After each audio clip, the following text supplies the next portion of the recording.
അൽഹംദുലില്ലാ വസ്സലാത്തു വസ്സലാമു അലാ അഷ്റഫിൽ ഖൽഖി റസൂലില്ലാഹ് അമ്മാ ബഅദ്. ബഹുമാന്യരായ നേതാക്കളെ, ശ്രോതാക്കളെ, സഹപാഠികളെ, അസ്സലാമു അലൈക്കും. നവങ്ങളായ വൈവിധ്യമാർന്ന കാലിക വിഷയങ്ങൾ അപഗ്രഥിക്കുന്ന ഈ വേദിയിലെ ഞാൻ ചർച്ചക്കെടുത്ത വിഷയം വിശുദ്ധ വ്യക്തിയിലും സമൂഹത്തിലും എന്നതാണ്. സഹോദരന്മാരെ, ഈ പ്രപഞ്ചത്തിൽ ഒരു ചെറുഗോളമായ ഭൂമി അല്ലാഹുവിന്റെ പ്രതിനിധിയായിട്ടാണ് മാനവകുലത്തെ അല്ലാഹു നിശ്ചയിച്ചത്. അനന്തകോടി ജീവജാലങ്ങളിൽ നിന്ന് ഈ മഹാസ്ഥാനത്തിന് അല്ലാഹു തെരഞ്ഞെടുത്ത മനുഷ്യകുലത്തെയാണ്. അതുകൊണ്ട് തന്നെ ഈ ഭൂഗോളം അഖിലം നിലകൊള്ളുന്നത് മനുഷ്യന് വേണ്ടിയാണ്. എന്നാൽ മനുഷ്യൻ അല്ലാഹുവിന് വേണ്ടി മാത്രം. എന്നാൽ അവന്റെ വ്യക്തിത്വത്തിന് പ്രവർത്തനം അവന് ഭൂഷണമല്ല. ഈ ലക്ഷ്യത്തിന്റെ സാക്ഷാത്കാരത്തിന് വേണ്ടിയാണ് ആദിമ മനുഷ്യനെ പ്രവാചകനായി തന്നെ അല്ലാഹു ഭൂമിയിൽ ഇറക്കിയത്. ഇന്നി ജാഇലുൻ ഫിൽ അർളി ഖലീഫ എന്ന ഖുർആൻ വചനം സൂചിപ്പിക്കുന്നതും ഇത് തന്നെയാണ്. പക്ഷേ മനുഷ്യൻ ഇന്ന് അവന്റെ സഞ്ചാരപഥം മറന്നിരിക്കുന്നു, ദിശബോധം നഷ്ടപ്പെട്ടിരിക്കുന്നു. വിശുദ്ധി എന്നത് കിട്ടാതെയായിരിക്കുകയാണ്. വിശുദ്ധം എന്നേക്കുമായി ചോർന്നൊലിക്കുകയാണ്. വ്യക്തിത്വങ്ങളുടെ കൂട്ടായ്മയായ സമൂഹം പിന്നെ എങ്ങനെയാണ് വിശുദ്ധമാവുക? അതുകൊണ്ട് മുസൽമാൻ, നീ ചിന്തിക്കുക. 63 കൊല്ലം വിശുദ്ധരിൽ വിശുദ്ധരായി ജീവിതം നയിച്ച മുഹമ്മദ് മുസ്തഫ സ്വല്ലല്ലാഹു അലൈഹി വസല്ലം തങ്ങളുടെ മാതൃകാലം ലംഘിക്കാതെ നിനക്കൊരിക്കലും രക്ഷയില്ല.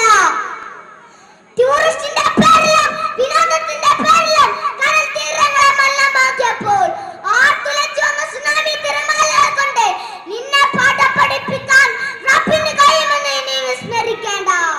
മാനവലോകമെന്ന പുരോഗതിയിൽ നിന്നും പുരോഗതിയിലേക്ക് ബാണം വിട്ട പോലെ കുതിച്ചേറുമ്പോൾ സാംസ്കാരികമായും വ്യക്തിപരമായും അശ്ലീലയുടെ ആഘാതഘട്ടത്തിലേക്ക് കുർബതിക്കുകയാണ്. പാടുകളും പീറുകളും ഒരു വശത്ത്, വാണിഭവും പീഡനവും മറുവശത്ത്. എന്തെല്ലാം നാം കാണണം, എന്തെല്ലാം നാം കേൾക്കണം. നിങ്ങൾ വിശുദ്ധ ഖുർആൻ പ്രഖ്യാപനം ശ്രവിച്ചിട്ടുണ്ടോ?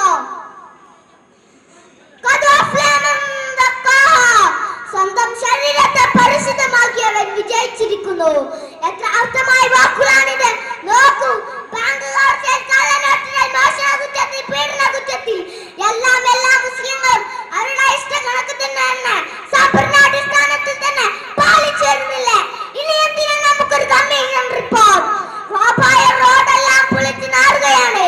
പടവും ഫിലിമും ബ്രോഷറുകളും ഏതെല്ലാം ആഗോള വിശുദ്ധിയുടെ പ്രധാന കേന്ദ്രമായ മദീനയിലെ റൗളയിൽ വിശ്രമിക്കുന്ന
പ്രസംഗത്തിന് ഇവിടെ വിരാമം കുറിക്കുന്നു.